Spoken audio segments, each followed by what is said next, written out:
Hello, and welcome to a special program from CUNY TV. I'm Carol Ann Riddell. For months, the COVID-19 pandemic has gripped the world with devastating effects. As of this taping, more than 200,000 people have died in the United States, more than 20,000 of those in New York City alone. CUNY has not been untouched by this tragedy. Sadly, we've lost faculty, staff, and students from all walks of life. Over the next half hour, you will hear from the colleagues and friends of those victims. They'll share with us their memories and their grief. Unfortunately, this memorial cannot be fully comprehensive. The CUNY community includes thousands across the globe, and there will be those who passed away we won't hear about today. But we hope by highlighting some of those we've lost, we can honor every member of the CUNY family who has passed and bring some comfort to those who knew them. Now, please join us as we remember our colleagues, our mentors, and our friends.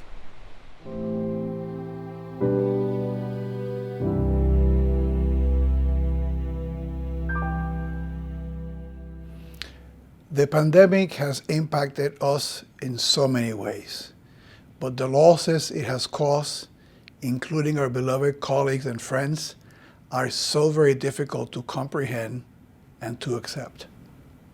There is no way to adequately articulate the impact of losing more than 40 members of our faculty, staff, and student body, in addition to many other members of the CUNY community, including retirees and alumni. Each individual leaves a legacy of accomplishment through their scholarship, through their character, and through their commitment to the mission of CUNY. We remember a variety of other intangible qualities, such as the kindness and generosity of their deeds. They were advocates for social justice and champions of accessibility, courageous men and women who stood up, who spoke up, and worked hard to make change. Some of them knew both sides of the classroom, having attended and later taught at the City University of New York. Their memories will live on through the countless lives they shaped, the opportunities they created, the research and writings they authored, and in the classrooms they enlightened. Each person provided an essential ingredient to the CUNY melting pot, and no amount of words can express the grief we all feel. Because we could not hold an in-person memorial, we launched an in memoriam webpage to pay tribute to these members of our community whose lives were taken so soon. And now, through this program, we continue to tell their stories, celebrate their accomplishments, and pay tribute to the lives they lived. We pray for their families and hope that in due time, their fond memories will temper their pain, because we will never forget them. Each person, in their way, helped to make CUNY the invaluable institution it is, and without them, it would not and cannot be the same. So, let us commit, each one of us, to keep working hard, to do all that we can to sustain and strengthen our great university. In doing so, this is one way we can honor their memory. To our CUNY family, my name is Hector Batista. I'm the Chief Operating Officer and Executive Vice Chancellor here at CUNY. Today, I talk to you about my dear friend, Alan Liu. I met Alan Liu about 30 years ago. We were working on a project on opposite sides of an issue. I remember when Alan showed up in our Borough Hall at 219 Geralman Street for a first meeting. And it really struck me very early in the meeting. It's a very complicated project. This guy who really had a can-do attitude. And that really sort of connected with me, because I pride myself in being someone who has a can-do attitude.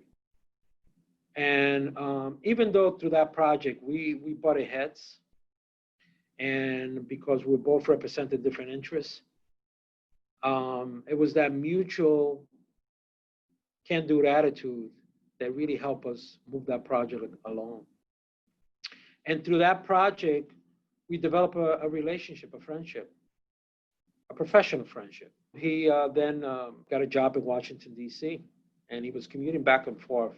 But, Alan really made his mark in Washington. He built the Conventions Bureau. He was responsible for building the National Stadium where the Nationals play. Most recently, he worked on the school system, on the deferred maintenance program for schools. It was that can-do attitude that Alan had. He didn't take no, and he sort of moved things along. So when I was lucky enough to be asked by the chancellor to become the COO of CUNY, and we had a retirement. One of the senior vice chancellor for facilities retired, and there was an opportunity that I thought was perfect for Alan. I talked to the chancellor about it, and we were going through the process of finding a replacement. The chancellor had a chance to meet Alan, and I remember we had a lunch at the university club where Alan was so excited. We had talked about it, and we spent like almost an hour and a half there. If the chancellor got 5 minutes in, was a lot. Alan just talked. I remember calling him saying, "Dude, man, you just talk so much. You don't let the chancellor get a word in." He was like, "Oh my God, I can't believe it." But I was just trying to make all the points of why I think this would be great. And then we were all, I was lucky enough to be able to offer him the job in December. And I was so excited about what we could do together. And so, look, his family, he lost a father, they lost a husband, grandfather. I lost a dear friend. Alan, you're going to be missed. Your legacy will go on. This horrible disease has taken a really good one from us too young. But you'll always be in our heart and our prayers. I miss you, my dear friend. May you rest in peace. Hello, everyone. I'm Michelle Anderson, the president of Brooklyn College. The COVID-19 pandemic has taken important and beloved colleagues from us in the Brooklyn College community. These people dedicated their lives to a mission here at the college bigger than themselves, and we mourn with their families, friends, and colleagues. I want to take this opportunity to join other CUNY presidents to share a little bit about these unsung educational heroes whose absence is felt immensely. Moshe Augenstein was an institution on our campus. He graduated from Brooklyn College in 1969 and served the college as a professor for 45 years. His last role was serving as the undergraduate deputy chair in the Department of Computer and Information Science. Moshe wrote and co-authored books in advanced topics in the art of computer programming. He was known by all as a soft-spoken, hardworking, and gentle soul. Professor Aaron Tenenbaum graduated from Brooklyn College in 1970 and, like Moshe, found his way back to Brooklyn College as a professor.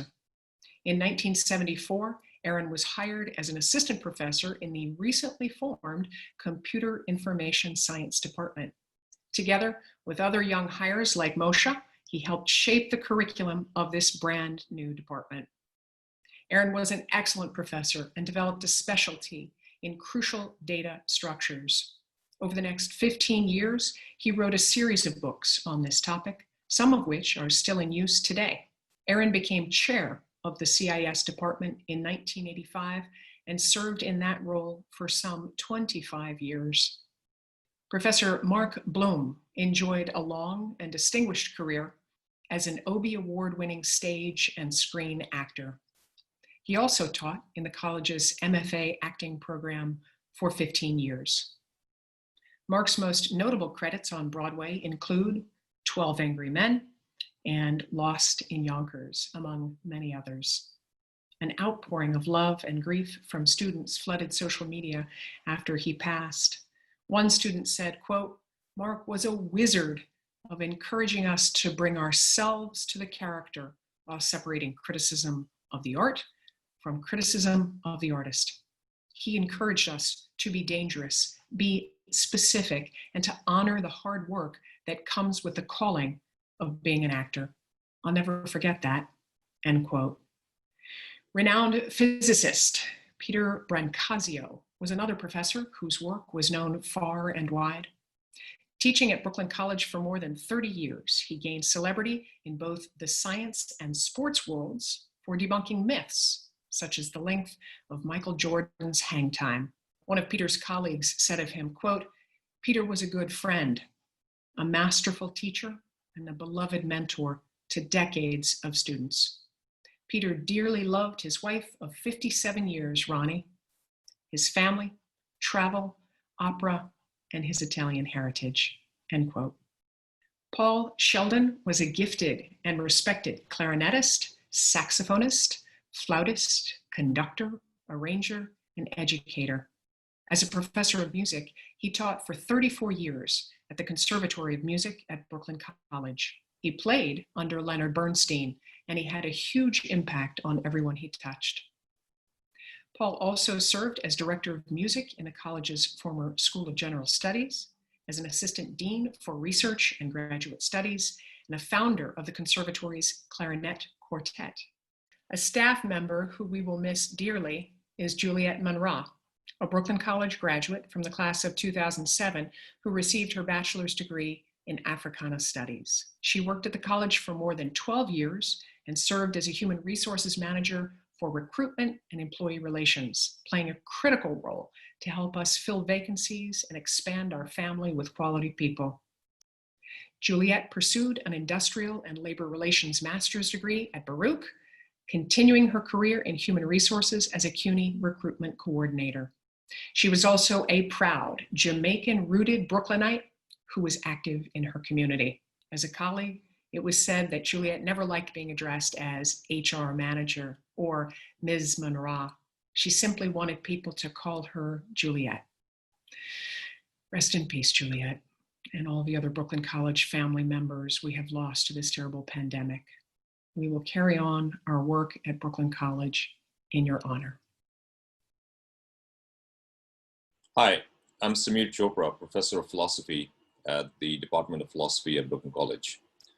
I'm here to say a few words about my good friend, Jay Jankelowitz, who we lost to COVID-19.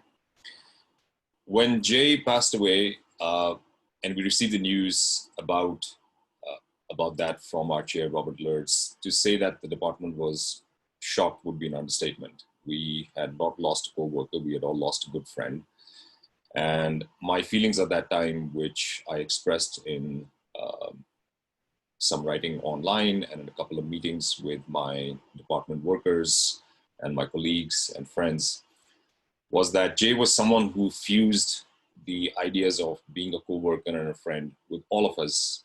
When he came to our department, we were a typical Brooklyn College department. We were overworked, we were often understaffed. We had to do a lot of the administrative work ourselves. Jay, frankly, was a revitalization in the literal sense of the word. He brought new life into the department. He helped us do our work, and he did so with gusto and pleasure. I think he genuinely saw work as something that he enjoyed, and he saw all of us, his co-workers, as his friends first and foremost. So when he helped us, it was a question of him helping a friend out that would help that friend do his work better. Jay was, I think, someone who, I think in a very good sense, proprietary about the department. He saw it as his place, his space, something that he was genuinely proud of, that he wanted to help flourish in that real sense. And when I use the word flourish, I mean that advisedly, that help it be the best it can. When he would come to our meetings, we would invite him to come to our meetings, to our faculty meetings, to give these reports, and and we would all sit back and enjoy his corny sense of humor, the jokes he had, the little tricks he'd like to play. We all had running jokes with him whenever we went into the office. Sometimes it could be a reason that we would look forward to going into the office was to just have a little light break. And one of the ways you did that was by talking with Jay. I sometimes like to think that Jay's centrality to the department was captured by the way that Jay organized the end of the year holiday parties. That's where it all came together. The celebration, the fun, the awards, the beaming on as everybody stood on and, you know, accepted thanks or congratulations, the games that he would, the games and quizzes he'd come up with. And there's this one photograph of him taken at a holiday party where he's, you know, we're all sort of standing in a row and some of us are sitting in front and Jay's right in the middle. And he's in the middle because he's the heart of the department. And I like to think that that's what Jay was at his best, something that brought life to us and kept us going. So we miss you, Jay, and we love you very much. Thank you. Thanks very much. Over the course of the COVID-19 pandemic, the City College of New York lost 5 valuable members of our community. William Helmreich was a distinguished professor of sociology, had been at City College for almost 40 years, and had written about a range of topics from the prospects, the life prospects of Holocaust survivors when they came to the United States, to immigration, to life inside of yeshivas. But he's probably most known for his more recent work, in which, in a series of books, he walked and described every street in New York City. Willie loved to talk, and his books were full of the joyous dialogue of discovery, and we miss him dearly. Michael Sorkin was also a distinguished professor, maybe the most famous member of our architecture school, and he spent his career drawing inspirational, fanciful cityscapes. And at City College inspired an entire generation of students to dream about what the built environment could look like and should look like in a just society. Ray Hubler had recently retired from the math department at CCNY and also at the CUNY Graduate Center, and he was interested in numbers and how they behaved. His interests spanned from algebraic geometry to the study of polynomial equations, but of late he was most fascinated with a close examination of the rich data set that Raj Chetty and his collaborators had produced describing social mobility in American academic institutions and specifically at City College. He also spent his summers in Otsego County, Michigan, where he lived on family land on the Pigeon River and was in the area a renowned steward of the environment. Daniel Padovano came to City College in 2012. He's a graduate of Hunter College, his master's degree at Concordia College. He worked in our bursar's office, and in that capacity, year in and year out, in addition to the regular work of a bursar, spent particular time working with students in financial difficulty, helping them figure out how they could find a way forward to finance their education. Leonard Trugman was a member of the City College Economics Department and a graduate of that department as well. After leaving CCNY, he pursued a very successful career in business for decades. And when he retired, he wanted to come back and bring his knowledge and experience to the education of a new generation of economics students. And so he taught both from the economics canon and from his vast experience in business. Each of these 5 men made indelible contributions to their departments and to City College. They spent years of their lives working with colleagues on this campus and with students to advance the mission of an accessible education for the whole people. We mourn them all. We look for them every day. We'll miss them and remember them forever. I'm Jonathan Hollaby. I'm a teacher at the High School of American Studies at Lehman College. Ulysses Castro was a Lehman College peace officer. He was assigned to our school for most of his 16-year career at Lehman. Castro had a quick laugh and a quick wit and a quick way of moving kids to class. And sometimes when a kid was drifting, Castro tried to push them in the right direction. I remember the exasperated sound of Castro, or come on, Castro, from seniors who knew he was right. He cared about them. He cared about our school. He was protective of the building, of the students, of us, the faculty. And we knew it. A pillar of strength, A retired math teacher wrote on Learning the Sad News, "I loved him. Castro always had the late shift and was often there when I was settling in to do the scheduling.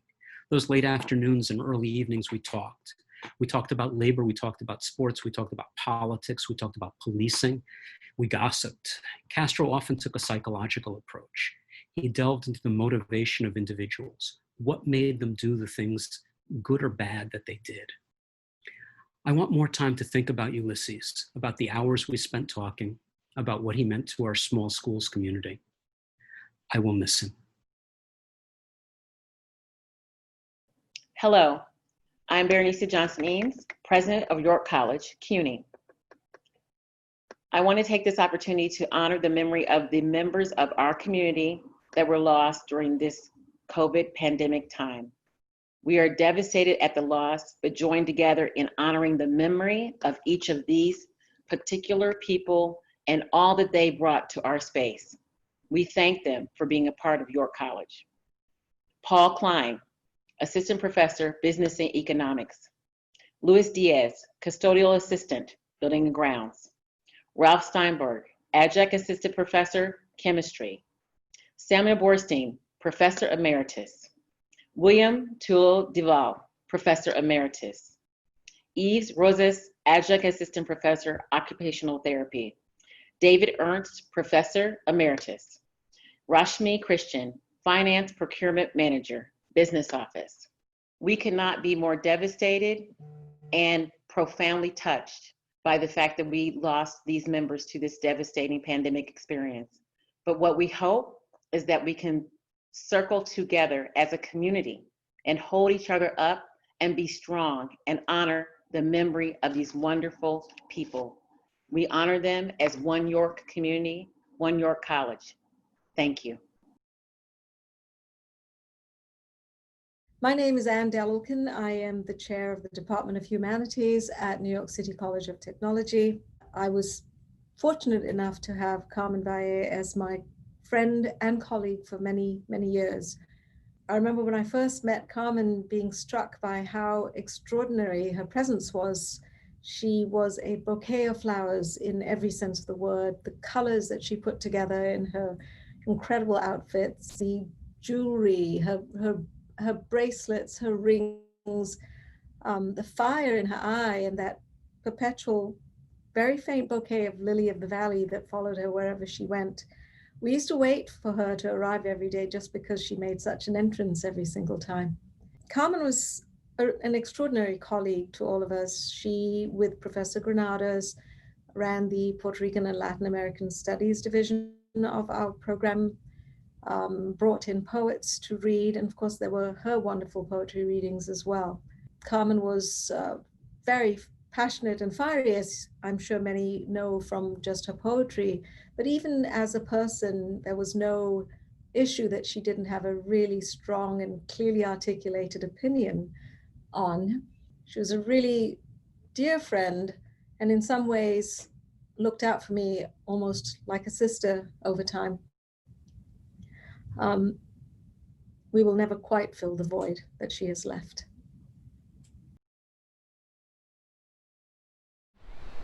We'd like to end today's program with a video tribute. These are our coworkers and friends, and we miss them dearly.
hope this program brought some small comfort to those of you who knew these individuals. As fellow members of the CUNY community, we can assure you they deeply impacted our lives. The university is worse for their loss, and they will be deeply missed. We also hope these stories help to honor all victims, whether from CUNY or elsewhere. We won't forget them. To everyone watching, thank you for being with us. Please stay safe and take care of one another.